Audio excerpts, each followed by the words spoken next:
Et là, en fait, le challenge ici que il y a eu, le truc, en fait, je vais continuer l'histoire, mais j'aimerais que vous notez déjà, d'accord? Les personnes qui comprennent à travers une histoire, qui comprennent à travers un test, vous notez les traits de caractère, parce que je veux que vous notez mes traits de caractère.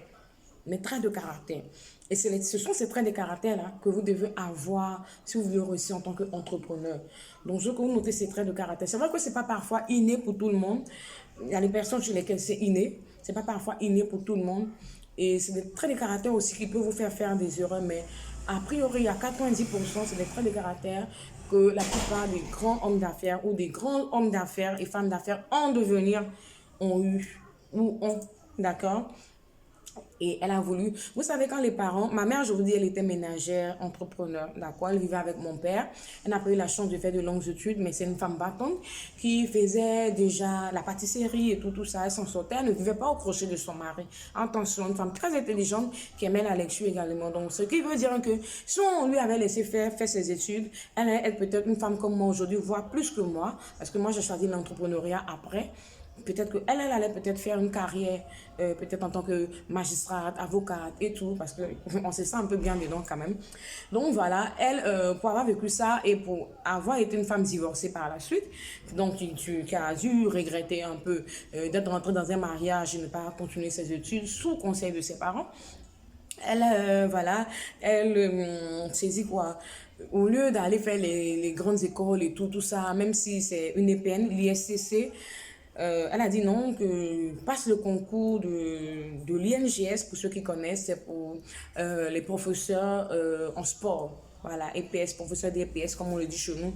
Passe le concours d'INGS et tu vas sortir rapidement, tu vas commencer à toucher tes rappels, tu vas commencer à bouffer ton argent et tout. Moi, je voyais cela trop facile en fait. Voilà, déjà que je ne voulais pas être salarié, je ne voulais pas travailler pour personne. Et je me suis dit, EPS, d'autant même que quand j'allais à l'école, vous savez, les jeunes personnes, quand les os lourds, les roulades arrière, j'arrivais pas à faire. Mes professeurs, ils pensaient que je m'amusais.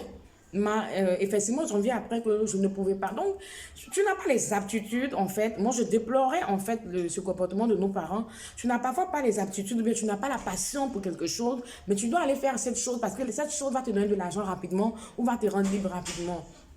Il faut croire que moi, en EPS, à part la course, parce que je suis vraiment très endurante, et le basketball, qui a toujours été mon sport d'équipe, d'accord? Même dans ce concours, c'est ce que j'ai fait, puisque j'ai fini par accepter de faire ce concours-là, mais j'en viens. Donc, je ne pouvais pas vraiment accepter que non seulement on me dise ce que j'allais faire comme boulot, et faire un boulot pour trouver un échappatoire, pour ne pas être dans la galère, pour satisfaire les parents, donc troisièmement. Et puis, moi, par derrière, qu'est-ce que ça allait faire? J'allais traîner les papas au travail. Donc, quand elle a dit, j'ai refusé. Mais au même moment, quand j'ai eu mon bac, j'ai sillonné la commune de Cocody pour chercher une école où je pouvais faire la communication, mais vraiment au sens large, où je pouvais avoir une licence en communication et non pas un BTS. Pour moi, le BTS, c'était un peu trop réduit, en fait, au minimum, parce que je sais que je n'allais pas faire le master, non. Même si il se trouve que je dois refaire les études ou bien faire quelque chose d'autre, c'est même pas dans le même tronc parce que pour ce que j'ai fait, l'audiovisuel, d'accord, j'ai un diplôme de réalisatrice, cinéma, télévision, qui n'est pas censé être poussé même au master. Il y a le master, mais c'est pareil en fait. Mieux, je pars apprendre sur le tas avec certains experts encore, ou soit je pars faire encore peut-être le management, c'est un truc qui me plaît, mais pas dans le même sens. Et donc, j'ai passé le concours sous pression.